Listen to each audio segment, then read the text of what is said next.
모든 것을 맡기고 믿고 따라가는 자만이 하나님의 사랑을 받을 수 있다. 믿음으로 하지 않는 것은 모두 죄가 되는 것입니다.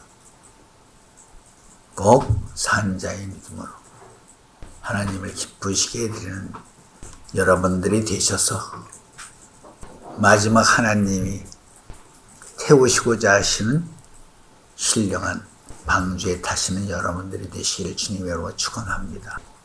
노아 때 방주는 실제적으로 노아가 낳은 세 아들과 세 자부들이 탔습니다. 그러나 그 방주는 물로 심판하는 심판 속에서 인류의 생명을 구원할 수 있는 사명을 다했지만 마지막 방주는 불로 심판하는 방주이기 때문에 보이는 물질적인 재료로 만들어 온 방주로는 도저히 인류의 생명을 보존시킬 수가 없습니다. 구원할 수가 없습니다. 불의 심판은 천사들을 심판하기 위한 도구였다는 것을 알아야 됩니다. 그렇기 때문에 계시록 20장, 21장, 22장에 보면 자기 자리를 지키지 못한 천사들을, 하나님의 뜻을 대적한 천사들을, 인간을 지악으로 관용시킨 천사들을 다 불못에 잡아놓게 되어 있죠. 계시록 21장에도 분명히 그 말씀이 있습니다. 불못으로 던지는 것입니다. 원래 불의 심판은 인간을 심판하기 위한 도구가 아니었습니다. 천사들을 심판하는 도구였는데 마지막 때에는 인간들의 제약이 너무도 깊어졌기 때문에, 즉 다시 말하면 타락한 천사들의 수준으로 제약이 깊어졌기 때문에 인간들도 불로 심판할 수밖에 없었다. 그렇기 때문에 땅뿐만 아니라 어느 날을 정하여 지금까지 진동하지 아니하였던 하늘도 진동시키고자 하나님이 불로 심판하는 것이다. 진동한 것들을 진동치 아니한 것들로 영원히 견고히 세우고자 불로 심판하신다는 말씀이 있는 것입니다. 그럴 때 마지막에는 불심판입니다. 그럼 불심판 때 여러분들이 정말 방주에 탈 수 있을 것인가? 고린도전서 3장, 베드로전서 4장에 보면 너희가 불심해온 것을 이상히 여기지 말라. 마지막 때의 심판은 불로 심판을 받기 때문에 불에 타지 아니하는 공력을 가진 자만이 불심판에 살아남을 수가 있다 하는 말씀을 깊이 생각해야 됩니다. 불심판을 받으면 어떤 결과, 어떤 징후, 어떤 과정이 일어나는 것인가? 다섯째 인을 뗄 때 제단에 있는 순교자들이 인을 떼시는 분에게 언제까지 우리가 기다려야 됩니까? 너희들처럼 너희 동무들도 순교의 수가 차기까지 기다려라. 아직 순교의 수가 남아있다는 것이죠. 순교의 수가 다 찬다면 순교자들은 어떻게 될 것인가? 살전사장 16, 17절 말씀에 보면 그들이 먼저 공중으로 끌어올림을 받아요. 하늘에서 내려오는 새 예루살렘 성에 신부가 공중 재림할 때 살아있는 자보다들도 순교자들이 먼저 공중으로 끌어올림을 받는 것이죠. 그리고 나서 그때까지 살아있는 자 중에서 변화받은 자들이 그 뒤를 이어서 끌어올림을 받는 것이에요. 그럼 여기서 말하는 끌어올림을 받는다는 것이 뭐냐? 공중 재림 시에 공중으로 끌어올림을 받는다. 하늘로 올라가는 거예요? 끌어올림을 받는다는 그 자체가 마지막 재림의 방주에 타는 모습을 말하는 것이다. 노아의 방주에 탔던 함이 죄를 졌어요.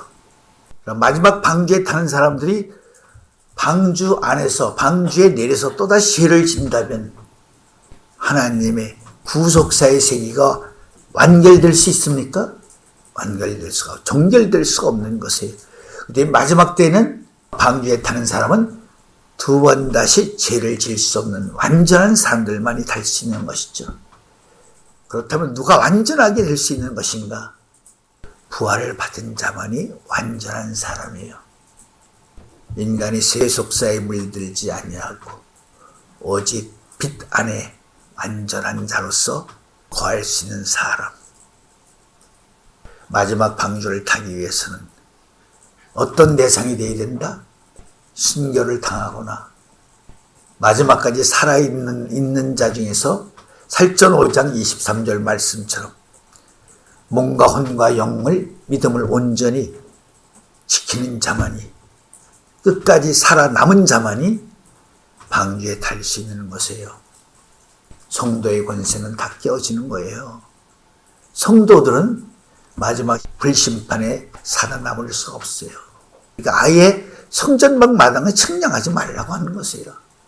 그건 심판의 대상이 아니에요. 그러니까 마지막 때에는 구속사의 세계와 필연적인 인연을 가진 소수의 사람들이 있는가 하면 구속사의 필연적인 섭리와 전혀 관계가 없는 사람들이 있는 것이에요.